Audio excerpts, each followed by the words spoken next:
Welcome to week 4. Week 4, we are going to finish up with PCS coding.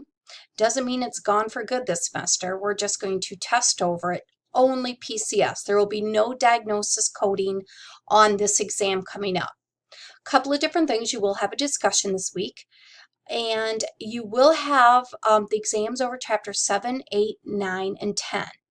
Couple of things to keep in mind with this exam. It's a two-part exam. So one part's going to be over the guidelines, and then the other part is going to be coding procedures. So one nice thing about doing it this way is that you can go ahead and take the guidelines at one time, wait, take the procedures a different time, or vice versa, whatever you choose to do. You don't have to do it all at one sitting. So make sure you double check your due dates so you don't bypass or miss them. And get ready to take this exam. Make sure, again, distraction free. You don't want anything bothering you while you take these exams. Internet connection really needs to be good. Okay?